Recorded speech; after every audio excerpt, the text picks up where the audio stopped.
Welcome to Government Contracting Weekly, sponsored by AOC Key Solutions Incorporated. Government Contracting Weekly is the only television program devoted exclusively to the competitive and dynamic world of government contracting. A world where coming in second place is not an option, but where principle-centered winning is the only approach. Good morning and welcome to Government Contracting Weekly. I'm Jim McCarthy, the owner of Key Solutions and the host of this show. In today's show, we're going to focus on defense acquisitions and what many of you would say is the long overdue need to reform this system. We are producing today's show in cooperation with AVC's Signal magazine and their August issue, which focuses on defense acquisitions. Now, joining me today to probe this important issue is Michael Garson, the Chief Compliance Officer and General Counsel for LGS Innovations. Welcome, Mike. Good morning, Jim. Thanks for having me. I'd also like you to meet Colonel M. Thomas Davis, retired, U.S. Army, and also retired General Dynamic Corporate Vice President, who brings years of experience to this very topic. Tom is also the author, by the way, of a Viewpoint article that will appear in the August issue of Signal entitled Defense Acquisition, Meet Moore's Law. Good morning, Tom. Good morning, Jim. Good to be here. Good to be here. And then last but not least, Lieutenant General Jeff Sorenson, retired. He is the president and partner of A.T. Kearney, the Public Sector and Defense Services, LLC. Jeff, welcome to you as well. Thanks, Jim. Glad to be here. Gentlemen, reforming the defense acquisition process is an area that I know you all have strong feelings about. So let's get right to it. So first of all, is the system broken? So I don't think that the system is broken. However, I think the system does need to have some reforms. And I think over the last number of years, I would say those reforms have probably been sort of played out in spades in terms of how we supported the war effort and so forth, how we were able to move a lot of equipment, new equipment into the force, and in many cases bypassed typical acquisition. So it's not broken, but it does need some reform. What particular areas do you think would be prime candidates for reform? So I think there's probably four categories. One is the use of immature technology. We've tried to advance, in many cases, technology much faster than we needed to. We put this into a process that in many cases we haven't tested or haven't experimented with enough. Second thing I would say, in many cases, we continue to change requirements. There's always requirements get changed. There's no identity to the cost of changing those requirements. I think the third thing is essentially, I would just call it the burdensome overview and the oversight. A lot of reviews, a lot of people think that they own the system, a lot of people think that they have control of the system. And the last thing I would say, going to that particular point, is multiple decision makers. I mean, you'd think in many cases it was set up, it was supposed to be the program executive officer to the PM, and that would basically be the chain up to the acquisition executive. But we have so many functional elements that sort of play within that process, and people in many cases think that they are part of that decision process when in fact they're not. So let's ask Tom. Tom, the general says it's not broken, but it could use some reform. What's your perspective on I guess that's a discussion you have over what do you find broken and what does some mean. I think it needs some rather significant reform, and particularly the title of the article I put out, the acquisition process, Meet Moore's Law. Our acquisition process stretches out acquisitions over years and years. I think we're going to actually check in about 25 years from the time the JAST office for the Joint Tactical Fighter was established in 1994 till we get the last variant fielded. Moore's Law, which was first articulated by Gordon Moore in 1965, is still valid over half a century. Things are changing rapidly, and the acquisition process has just got to be modified to keep up with it. I do share a lot of Jeff's views. I think a major problem we've had is the requirements process has become incredibly complicated and slow. I think another process, from my perspective as a former defense industry executive, is that the relationship between the industry and the customer base, the military services, has gotten too distant. The expertise on the technology is in the industry. It's not so much in the Pentagon anymore, and we've got to bridge that gap. Okay, Mike Garson, tell them why they're both wrong. No, I'm serious. What is your perspective on acquisition reform for the Defense Department? Well, they're both right. Yeah. I think you have to look at what is the definition of broken. I mean, what are you trying to accomplish? There may be issues of speed, issues of getting the right product. And I think in all the taking what is it that you want to fix is the biggest piece. From my angle and my perspective, I think one of the biggest problems is it's just too complex. When you're coming in, for example, from our perspective, and we're interacting with our customers, trying to make sure that everyone understands what are the procurement rules that are at issue, what flexibilities do you have, what is the education level of the parties you're dealing with, right. And understanding the tools that are out there that can be used and the way that they can be used is something that we encounter a lot as something that is broken, and that's really an education of the acquisition workforce. The other thing that both Tom and Jeff were talking about, and I would definitely agree, is involvement of industry earlier on in the process. And you've seen a lot more of that happening, but there could be a lot more flexibility in incorporating. Okay, so there's genuine agreement on that something needs to be done. So help us get a little feeling for the scope or the perspective. Is it simply some tweaking, or is it wholesale reform?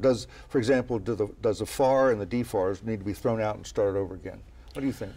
So, I mean, you could say that. However, the probability that would be successful is very low. Very low. I wouldn't even attempt to do that. But I think there's a couple of things that need to be done.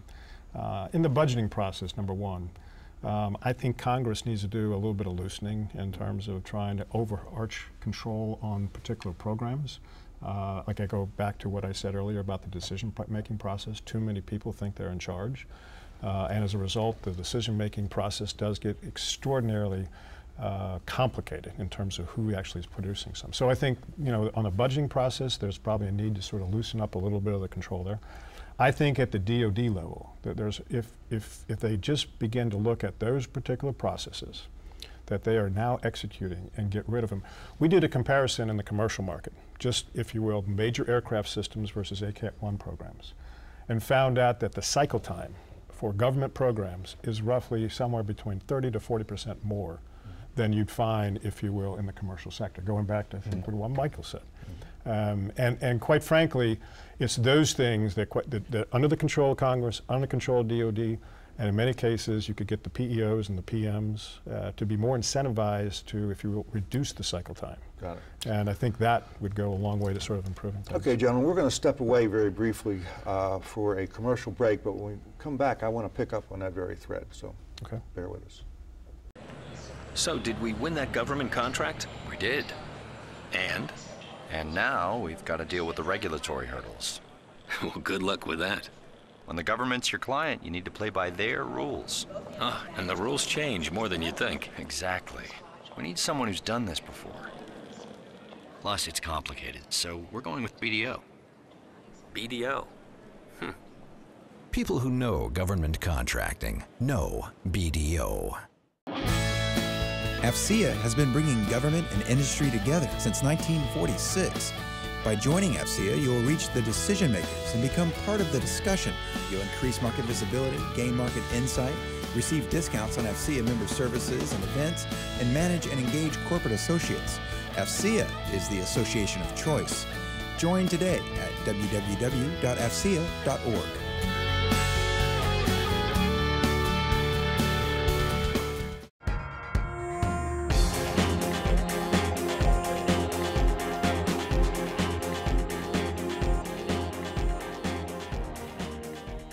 Okay, gentlemen, I heard a common agreement that something needs to be done, but I want to ask this question first. If everybody agrees that reform should take place, why in the heck isn't it happening?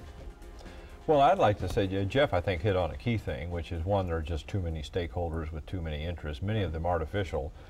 The second part is that we've grown an incredible underthicket over the course of time of rules and regulations and so forth that everybody tries to comply with. There have been 300 studies of the defense acquisition process, 300 over the course of about the last 20 years.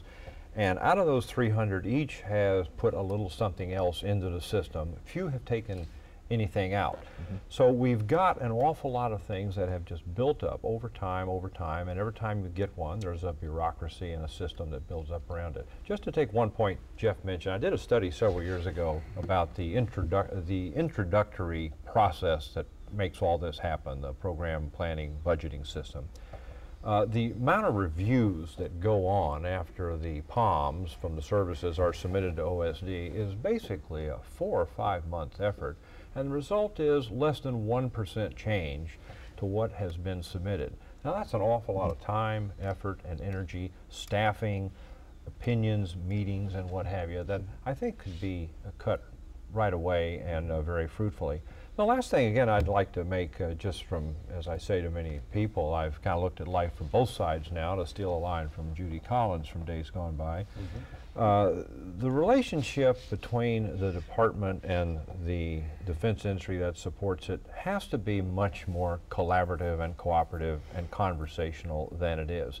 It is by nature a tense relationship. Defense industry has one set of objectives and incentives. The department has a different one. But at the end of the day, they both share one thing in common. We want to give you the best capability, the best piece of equipment possible.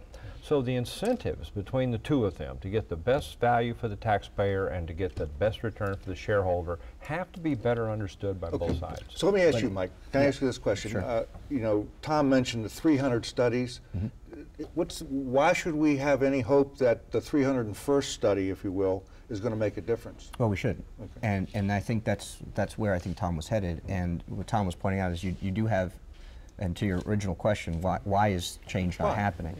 From my perspective, it's that you have different constituents, and no one's necessarily really taking that leadership position.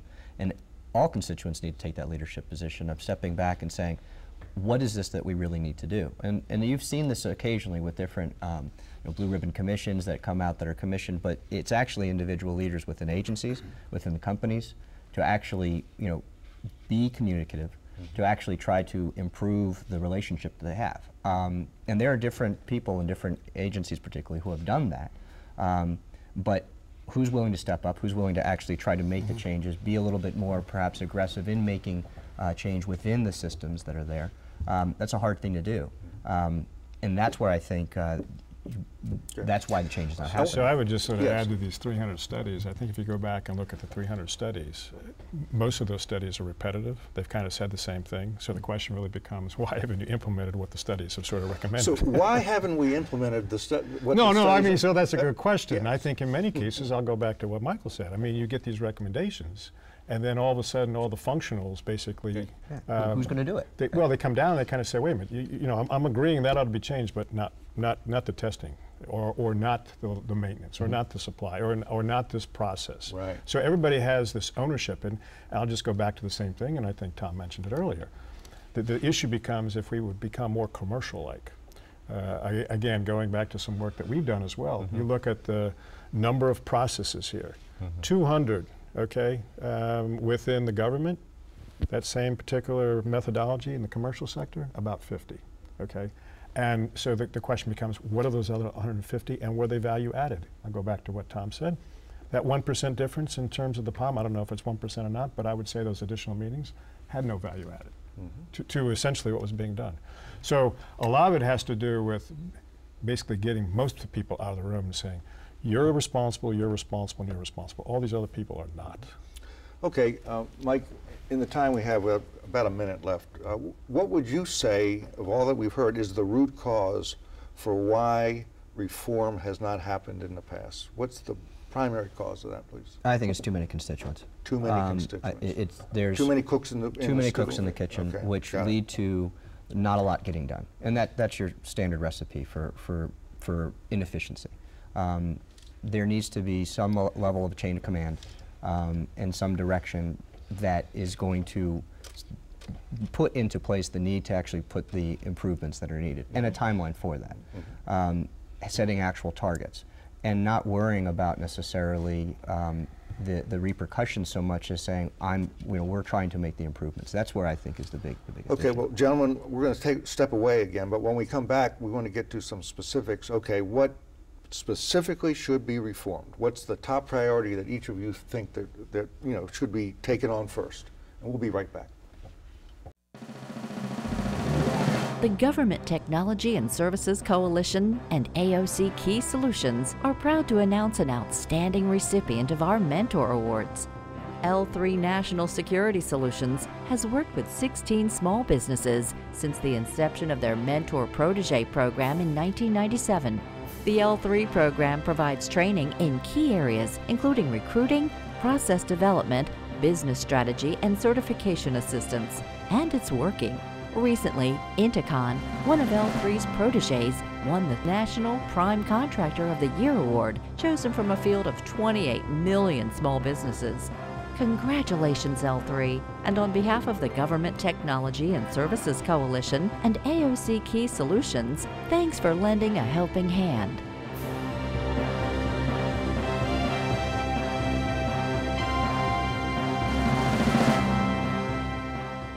Since 1941, the USO has been lifting the spirits of America's troops and their families. Members of our military continue to make sacrifices and defend our nation. That's why the USO of Metropolitan Washington, Baltimore is committed to serving them throughout their years of service. USO Metro is the way for you to say thanks to our local military members, their families, and our wounded warriors and caregivers. Please visit us at usometro.org.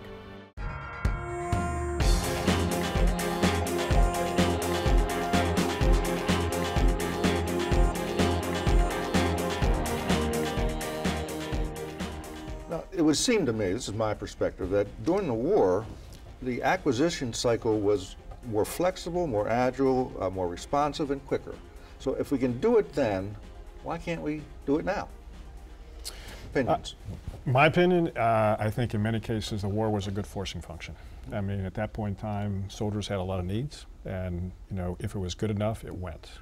In many cases, we didn't have to go through a lot of the rigorous processes. Not to say that we didn't do anything in terms of providing capability that wasn't safe for them to use, but we didn't have to go through a lot of the bureaucratic processes. I'll give you one example. My last job, I was the Army CIO. So I go into country in terms of Afghanistan. The Division G6 gives me sort of a presentation about what's going on in all of Afghanistan, because he has responsibility for that theater. In the presentation, there's a particular pie chart. 60% is one color, 40% is the other color. And he's talking about his IT support. So that's hardware, software, radios, everything he had. And he says, sir, see that 60%? He says that is non-program of record capability, meaning that all these program of records that we tried to sort of do are not really coming to the field fast enough. So soldiers, very creative, are bringing their own technology, hooking it up, developing their own networks, and essentially putting them into the field. Okay? And that, quite frankly, was the forcing function. There was a need, there was a, if you will, a mission, it saved lives. And right now, today, my sense of it is the only forcing function would be the declining budgets. But again, good enough. What's good enough to field? But you would need to change, arguably, some of the FAR, because what a lot of the justification for a lot of the rapid deployment of product and services was through different sole source justifications or other justifications based upon the war. You can use actual existing authorities to try to get things faster. For example, in our predecessor of LGS and what we have now, we did Iraq reconstruction. The cycle time for bidding was cut down quite a bit from your normal cycle intentionally so that things happen. You wouldn't see that, you could get a protest if it were a normal commercial procurement. Those are the kind of things you would need to change. Right. Tom, Jeff just mentioned this, the budget pressure. So I asked the basic question, is the pressure on the budget going to speed acquisition reform, or is it going to hinder it in your view? Well, my real concern is that it's going to hinder it, because the system as it's grown up is basically a risk-averse system. Okay. An Air Force general who was a senior acquisition official made the comment to me years and years ago that we've wound up with a system that is designed to let nothing bad happen quickly. Regrettably, it lets nothing good happen ever. Now, the problem we have is once we get so risk-averse and once we get so concerned about how we're going to spend every dollar or every nickel, then we immediately get more and more and more cautious. And when you get more cautious, then that is a bounty for people in the bureaucracy who by nature tend to be cautious anyway. To go to Jeff's point, which is an excellent one, when I was in the defense industry and the whole requirement for MRAPs came out, and Secretary Gates jumped on it and he said, I want these things out in the field, I want them out in the field now. Many, many things were waived. Integrated logistics systems were waived. A lot of the normal procurement checks and balances that you had were waived. I mean, one guy told me that some of the MRAPs out of his factory, he doesn't think any two of them had the same water pump. So, but we got it out to the field. The point that Jeff is making that we need to come to grips with is that good enough is good enough. And when you get it in the soldiers' hands, they'll figure out a way to either use it or fix it. Waiting for the perfect solution, because it'll involve less risk, is always going to be something that prevents this system moving forward. Yeah, just one comment there about what Tom said there about the soldiers. I spent 20 years putting technology and capability into the field, and I will tell you, every time that capability went to the field, those soldiers could figure out 6 different ways to use it that had never been defined as a requirement. And so this requirements process that sort of is overarching ought to be more bottom up. Going back to what I said about those soldiers in Iraq, or excuse me, in Afghanistan, they essentially figured out what that network requirement was. They brought that capability, they built it, they fielded it, and they functioned with it. And quite frankly, that, you know, more of that, again, going back to the cost of money, cost of time, cycles, we need to kind of look at that particular process and begin to implement that more often now. Okay, gentlemen, we're going to step away one more time, but when we come back, I'm going to get from each of you your suggestion of the top priority that needs to be fixed, and now. We'll be right back. Working in contract management is a complex job. Creating, executing, managing contracts. It's an ever-changing world, and our members share the same challenges. At the National Contract Management Association, we know this business, gathering the best minds in our field, furthering your career by providing knowledge and training. Together, we've figured it out.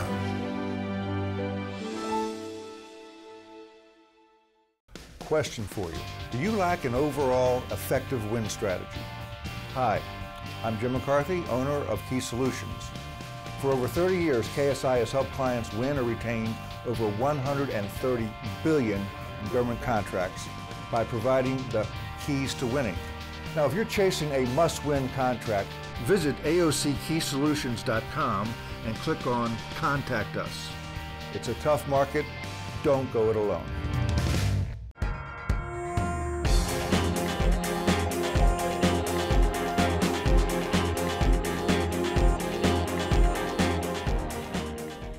Okay, this is the portion of the show where I want to ask of you one takeaway. And the one takeaway is, what do you think ought to be the top priority for reform in the defense acquisition process?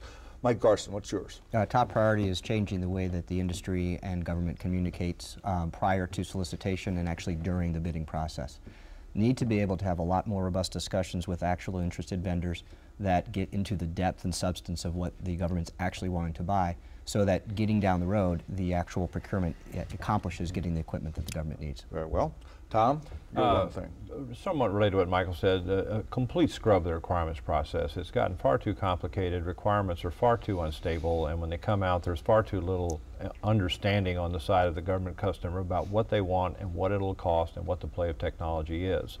So you need to have a better understanding going in about what the effort is going to entail.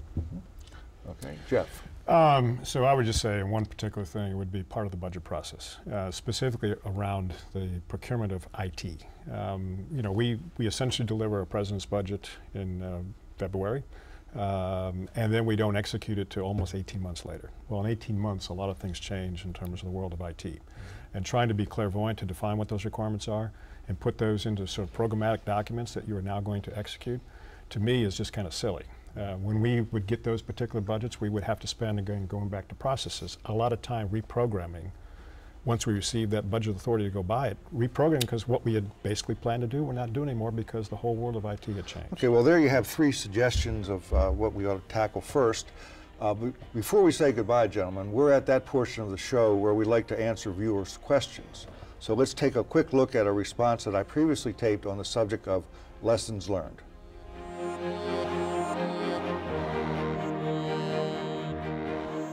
Did you ever wonder why it is that neither government nor industry seems to learn lessons from the past, both good and bad?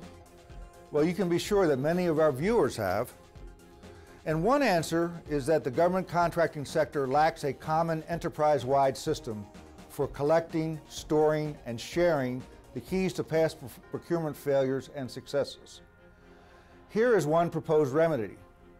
At the conclusion of every procurement above a certain dollar threshold, dispatch an OCI-cleared third party to conduct a detailed lessons learned study of the good, the bad, and the ugly. On a voluntary and not for attribution basis, the third-party assessment, or TPA, would be based on a representative sampling of major players from both government and industry. One-on-one interviews could include contracting officers, source selection officials, program managers, technical leads, legal, HR, small business, capture managers, proposal staff, subcontractors, consultants. You get the picture. Over time, the TPAs would be combined into a collective body of knowledge of best practices, deficiencies, and recommended corrective actions, which should be shared publicly. This suggestion creates a learning environment for both government and contractors and thus contributes to acquisition improvement over time. Perhaps with such a suggestion, we could learn from our mistakes and prevent history from repeating itself. The stakes are high and getting higher, and we owe it all to ourselves and to our country to keep learning and growing.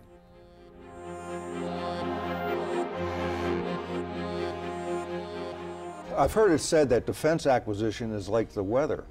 Everyone complains about it, but nobody does anything about it. So it's my hope that today's discussion about the need to reform the defense acquisition process is one small step towards that end. And to the extent that it did, the credit goes entirely to our outstanding panel and our colleagues from AFCEA's Signal magazine.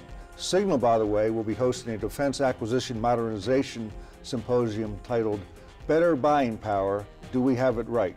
The date for that is August 5th and 6th at the Ronald Reagan Building in Washington, D.C. I certainly would recommend that you consider attending. I'd like to thank Lieutenant General Jeff Sorenson, the President and partner of A.T. Kearney Public Sector and Defense Services, LLC. Thank you, Jeff, for being here. Thank you. Appreciate it very much. Next, Colonel M. Tom Davis. Tom is retired U.S. Army. Tom, very much appreciated that you came here today. Thank you, Jim. And finally, Michael Garson, the Chief Compliance Officer and General Counsel for LGS Innovations. Mike, thanks. Thanks a lot. Okay. But most importantly, I would like to thank you, our viewers, for once again making Government Contracting Weekly a regular part of your learning regimen. Now, on behalf of all my colleagues at Key Solutions, I'm Jim McCarthy, and I'll see you next week.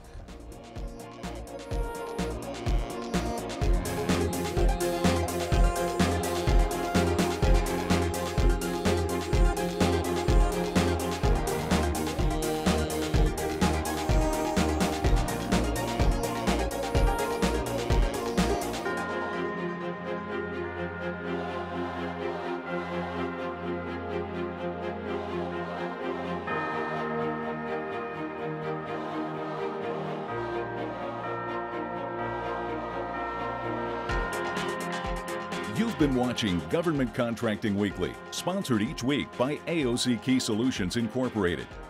Government Contracting Weekly is the only television program devoted exclusively to the competitive and dynamic world of government contracting. For additional information, comments, questions, or suggestions, please write us at governmentcontractingweekly.com.